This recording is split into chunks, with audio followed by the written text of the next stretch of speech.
Guys welcome back to my new vlog. તો આજના એક નવા વિડીયોમાં તમારા બધાનું સ્વાગત છે। બધાને ગુડ મોર્નિંગ, જય અંબે એન્ડ હર હર મહાદેવ। અત્યારના ભાઈ 3:30 વાગી ગયા છે અને આપણે લગભગ 7-8 કિલોમીટર અંબાજી ધામ બાકી છે। આપણે ભાઈ થોડી વાર માટે રેસ્ટ કરવા માટે પાછળ રોકાઈ ગયા હતા અને હવે જઈ રહ્યા છીએ અંબાજી ધામ તરફ।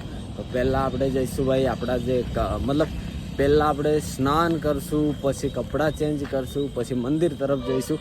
લગભગ 5-6 કિલોમીટર ચાલવું પડશે જ્યાં આપણું જે ટ્રેક્ટર મૂકેલું છે ત્યાંથી ભાઈ અંદર જવા માટે, દર્શન કરવા માટે। તો કંઈ નહીં ભાઈ, આપણી સાથે બે ભાઈઓ છે ભાઈ। Good morning. ગુડ મોર્નિંગ વિશાલભાઈ। Good morning. કેવું છે? મજા આવી રહી છે ભાઈ? આજે 5મો દિવસ થઈ ગયો છે। 4 દિવસમાં આપણે અંબાજી ધામમાં એન્ટર થઈ ગયા એન્ડ આજે 5મો દિવસ થઈ ગયો છે। તો ગાઈઝ 5 દિવસમાં ભાઈ અમે રાત્રે મતલબ દિવસમાં અને રાત્રે 2 કલાક જ આરામ કર્યો હતો। ફાઇનલી ગાઈઝ પહોંચી જવા કરીએ છીએ અંબાજી ધામ। 250 કિલોમીટરની પગપાળા યાત્રા આપણી થોડી વારમાં પૂર્ણ થઈ જશે। બાકી અહીંયાથી ભાઈ ટ્રાફિક ચાલુ થઈ ગઈ છે, જો ગાડીઓ દૂર સુધી લાઈન છે। તો ગાઈઝ ભાઈ અત્યારના 4:30 થઈ ગયા છે અને આપણે પહોંચી ગયા છીએ ભાઈ ખેડબ્રહ્માથી જે પહેલું પાર્કિંગ છે ત્યાં, જ્યાં આપણે ભાઈ ટ્રેક્ટર મૂકેલું છે। તો હવે ભાઈ અહીંયાથી મસ્ત મજાનું ફ્રેશ થઈ જઈએ પહેલાં, પછી અંબાજી તરફ નીકળીશું, અંબાજી ટેમ્પલ તરફ। તો અહીંયાથી એ લગભગ 5 કિલોમીટરની આજુબાજુ છે। તો અહીંયાથી ચાલતું જવું પડશે એટલું, મતલબ 7-8 વાગી જશે પહોંચતા। બાકી આ છે ભાઈ અહીંયાનું પાર્કિંગ એરિયા। તો ફાઇનલી ગાઈઝ ભાઈ આપણે રેડી થઈ ગયા છીએ અને વાગ્યા છે 6 અને અહીંથી ભાઈ અંબાજી છે 4 કિલોમીટર। તો ચલો ભાઈ આપણા બધા ભાઈઓ રેડી થઈ ગયા છે ભાઈ, જોવો હે પાણી પીને પછી નીકળીએ।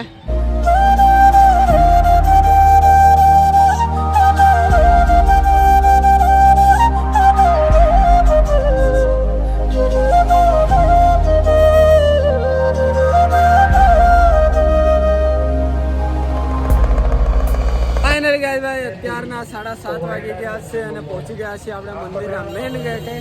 હવે જો ભાઈ એટલી બધી ભીડ છે ને, આરામથી અંદર જઈએ અને કરીએ દર્શન।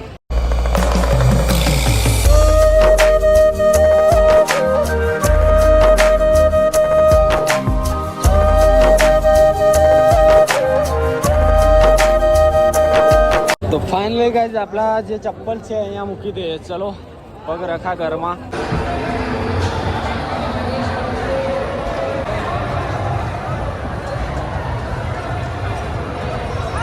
ગાઈઝ ભાઈ અહીંયાથી એન્ટ્રી છે અને જુઓ આ કેટલું બધું ફરવું પડે છે, જુઓ પછી ત્યાં એક્ઝિટ છે।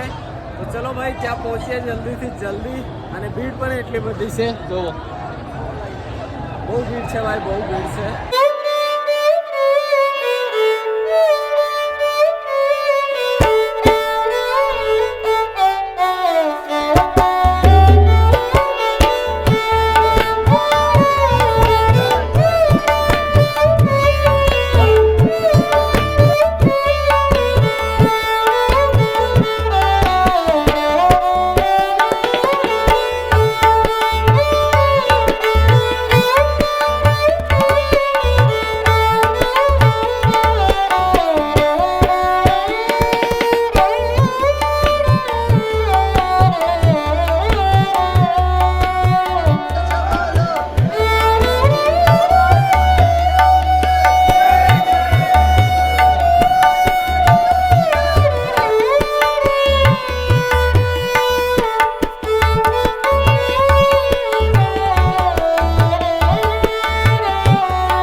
આપણે મસ્ત મજાના દર્શન કરી લીધા છે અને ભીડ જોવો ભાઈ, ભીડ તો મસ્ત મજાના આપણે દર્શન કરી લીધા છે અને આપણા ભાઈઓ છે જેમની જોડે આપણે દર્શન કરી લીધા છે। જય અંબે બધાને, જય અંબે।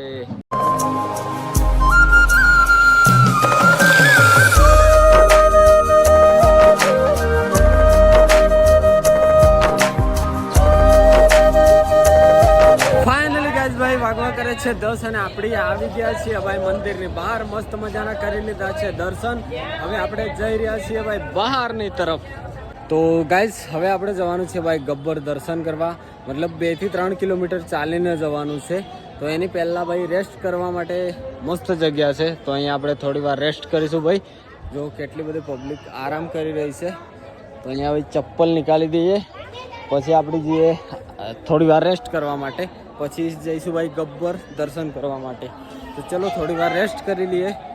તો ગાઈઝ ભાઈ આરામ કરીને આપણે આવી ગયા છીએ ગબ્બર, જ્યાંથી મતલબ અંબાજી મંદિર છે જ્યાંથી 3 કિલોમીટર છે. એન્ડ ફાઇનલી ગાઈઝ જો પહોંચી ગયા છીએ ગબ્બર.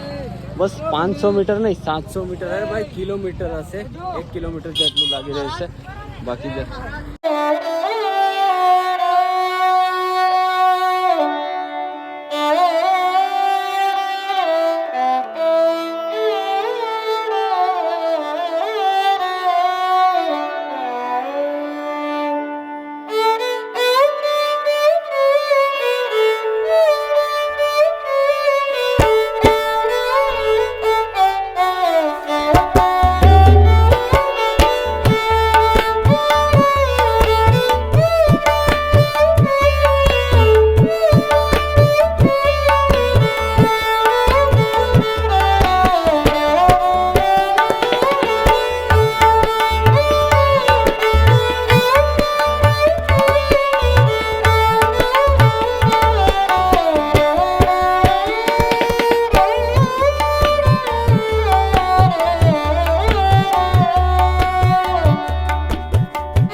ફાઇનલી ગાઈઝ ભાઈ અત્યારનો 1:30 વાગી ગયો છે અને આપણે દર્શન કરીને નીચે ઉતરી રહ્યા છીએ. અને ભાઈ લાઈન લાગે છે ભાઈ 1, 2, 3 કલાક 1.5 કલાક એમ ઊભું રહેવું પડે છે, કેમ કે ટ્રાફિક એટલી થાય છે. પણ મસ્ત મજાના અમારા દર્શન થઈ ગયા છીએ અને અમે જઈ રહ્યા છીએ હવે નીચેની તરફ. તો ગાઈઝ ભાઈ અત્યારના 2:36 થઈ છે અને ફાઇનલી આપણે પહોંચી ગયા છીએ ભાઈ અંબાજી. એન્ડ હવે અહીંયાથી આપણે ભાઈ 4-5 કિલોમીટર જવું પડશે. આપણું જે ટ્રેક્ટર છે પાર્કિંગ એરિયા છે અહીંયાથી લગભગ 4-5 કિલોમીટર છે. તો ત્યાં જઈએ એન્ડ પછી ઘરે નીકળીશું. હજી તો વાર લાગશે થોડી, કેમ કે લગભગ 5-6 વાગી જશે અહીંયાથી નીકળતા મતલબ ઘરે જવા માટે નીકળતા 5-6 વાગી જશે. બાકી આપણે ભાઈ ફાઇનલી આપણા દર્શન હતા એ 5 દિવસે કમ્પ્લીટ થઈ ગયા છે. આપણી યાત્રા પણ કમ્પ્લીટ થઈ ગઈ છે. 250 કિલોમીટરની યાત્રા હતી 4 દિવસમાં કમ્પ્લીટ થઈ અને આજે 5 દિવસ થઈ ગયા છે ભાઈ આપણે. બાકી આપણે પહોંચી ગયા છીએ અંબાજી ધામ. તો ગાઈઝ ભાઈ અત્યારના 5 વાગી ગયા છે. આપણે પહોંચી ગયા છીએ પાર્કિંગમાં એન્ડ હવે આપણે નીકળીશું ભાઈ ઘરે જવા માટે. મતલબ 6-6:30 સુધી અહીંયાથી નીકળી જઈશું. બાકી કંઈ નહીં ગાઈઝ ભાઈ, આપણી જે યાત્રા હતી એ પૂરી થઈ ગઈ છે. અને હવે મળીએ ભાઈ નવા વ્લોગમાં, નવા દિવસમાં. એટલે વ્લોગ નવો આવશે એ આજનો જ આવશે, કેમ કે અહીંયાથી ઘરે જાઉં ને એ વ્લોગ આવશે. બાકી કંઈ નહીં, ચલો મળીએ જલ્દીથી જલ્દી. અહીંયાથી નવો વ્લોગ સ્ટાર્ટ કરી રહ્યો છું. ચલો બધાને જય અંબે, ટાટા, બાય બાય. અને ચેનલ પર નવા હો તો સબસ્ક્રાઈબ જરૂરથી કરી દેજો. Bye bye.